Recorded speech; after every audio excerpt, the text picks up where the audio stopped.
Okay, so here we are in London. Who'd have thought you'd have got a big observatory like this in the middle of London? It's quite incredible, isn't it? Didn't Patrick come here? He did. I think in '57 he came here to make some Mars drawings. They got a nice 6-inch Cook refractor. Oh, right, okay. Very good for planetary yeah, perfect, drawing. absolutely perfect. And if it's clear tonight, we might get a view of Jupiter as well. Doug Daniels is the president of the Hampstead Scientific Society, which has been looking at the stars and planets since 1910. The observatory is run by volunteers and relies on donations to keep it going. It's open to the public from September to April, 2 nights a week and a Sunday morning. And of course the planets are very popular. Mars has been a particular fascination, and Hampstead astronomers have been observing it for the past 100 years. And there it is! Oh, isn't that fantastic? It's lovely, isn't it? And we've got clear skies, We should see the planets tonight. Do you think so? It's cold, though. Oh, you're never properly prepared. I know. Hopeless. After you. Thank you. Hello, Doug. Hello, Paul. Thanks for inviting us. Hello, Doug. Pleasure. Nice to see you.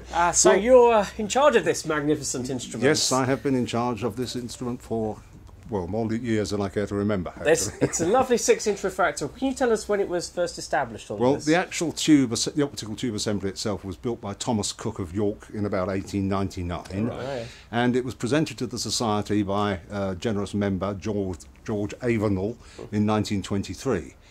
The observatory itself was established on this site in 1910, so last year we celebrated the centenary. Oh, lovely. Fantastic. And it's always been part of our brief to open this observatory to members of the public so that they get access to an astronomical telescope. Brilliant. And we've been doing that on clear Friday and Saturday evenings and Sunday mornings. We've been doing that for 100 years now. So you've covered a lot of astronomical events, Halley's Comet, Shoemaker Levy 9. Absolutely. Halley's Comet was seen twice from this observatory. Wow. Its original pass in 1910, and then again in 1986 when we had about 1,000 people queue up in the freezing cold to see it. 1,000 people. Yeah. But generally speaking, we use the telescope now mainly for looking at at solar system objects, the moon and planets, because later on tonight, hopefully, we might get a look at Jupiter. I'm hoping that would for be that. fantastic. Yeah, the sky is clearing at the moment. If it stays this way.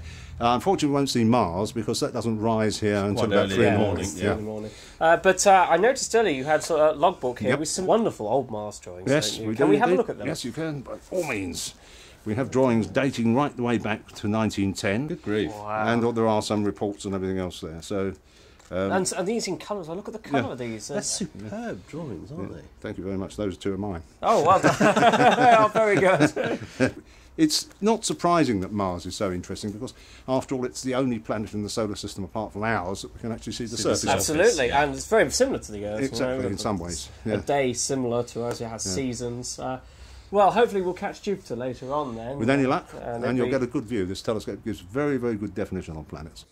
100 years ago, Hampstead was a lovely dark site, clear of London's smog, but now light pollution is a challenge for the astronomers. But that does not put off the observatory regulars, who wander in to see the planets and our moon. Jon Culshaw is a local and has come to find out more about his favourite planet, Mars. There you are. There you are. Jon How are you? Culshaw. Welcome. Fantastic. Hello, John. Observatory. Let me deactivate this. Yes. My own portable light pollution. That's no good. Very handy it is too. Works very well, John. How are you doing? This is your very well. stomping ground, yes, isn't it? This is my local observatory, the Hampstead Observatory. It's Great to have you here. What a It's fantastic marvellous. telescope to have access to. And a perfectly wonderful clear night as well. It is. Jupiter's Lucky with peeking that. up. Just Yes. there. As though it's sort of reported for duty. And we're very, very happy about that. Yeah, very happy. And of course, we're getting ready for the return of Mars, Yes, aren't we? Mars. But of course, looking at Mars through a telescope, it's actually often quite a disappointing thing to look at first time out. Because I can remember my first view of Mars, and I thought my telescope was broken, I have to say.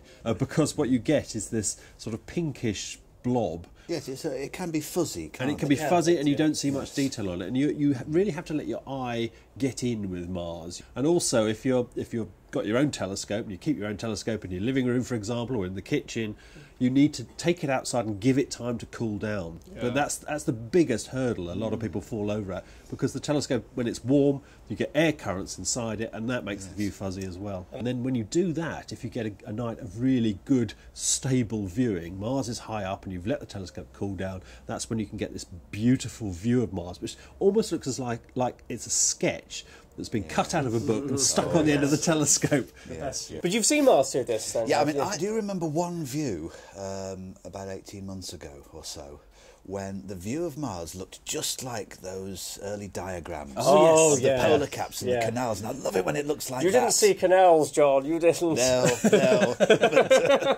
But those formations that were mistaken for it. Yeah. From a distance, you might think that a visitor from another world would see the Earth and Mars and imagine it was hot and cold. Well, we won't be seeing Mars tonight, as it's not appearing until 3 in the morning. But outside, some astronomers have gathered to enjoy the clear sky. We may even have a glimpse of our nearest galaxy, Andromeda, or M31. Hello. Hello. Oh, it's a cold night, isn't it? So what are you looking for? Well, we're looking at M31. That's but nothing like optimism from the centre of London. Absolutely. Well, this is a substantial instrument. What size is it? This is a 6-inch refractor. Can I have a look? Let's have a look. Yes. Let's have a look. Look. Are you sure? Yeah, I can just about make it out, actually.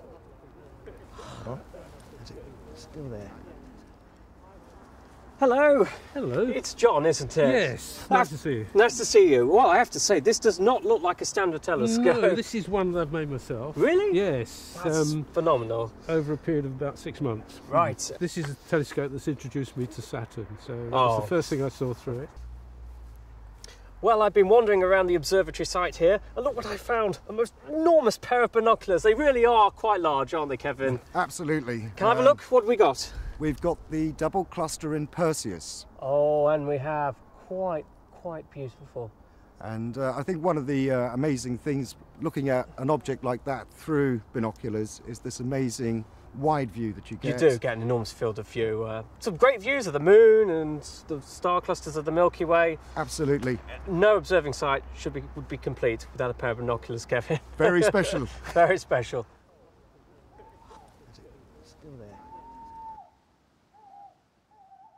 Well, we've got Jupiter in the sky, the telescope is trained onto it, and by the magic of Pete Lawrence, it is now on the television screen. That's quite an impressive image, isn't it? Certainly is. You like it? Is. Yes, live from the scene of Jupiter. That's right, there it live is. pictures. There's lots of detail there. There You've is. got those two main belts which are very easily visible. If you had a look at that last year, actually, one of them would have been missing. That's right, the South Equatorial Belt had vanished, but it's back with a vengeance now. It look. is. Well, it's certainly a nice view. Is that sort of compared with the views that you normally sort of get up here? Well, yes, indeed. We feel spoilt with how bright It Jupiter it's is marvellous. at the moment. I've been wondering very recently that Jupiter and the Moon always seem to have been rather close together. They have been for a as few though they're days, working yes. together. Yes, I know what you mean. Well, Jupiter can stand the moonlight, can't it? When you see that really bright dot next to the moon in the sky, it's really very impressive. Even with pretty basic binoculars, Yeah. you can see the wonderful moon. You You can, can see the yeah. wonderful little pinpricks of Absolutely. light. Here's a little tip, actually, because with a pair of binoculars, it's sometimes difficult to hold them still, especially if it's cold, so you can see the moons that clearly. If you've got a broom, a nice clean broom, you put it with the handle down on the ground, and you can rest the binoculars on the broom. That's such a and great and it idea. makes it It's so not, much because easier. the boom will be riddled with spiders, and it just will be absolutely appalling. Well, thanks for being here at the Hampstead Observatory. It's been great to have you. That's a Thanks pleasure. for It's been inviting us. fantastic.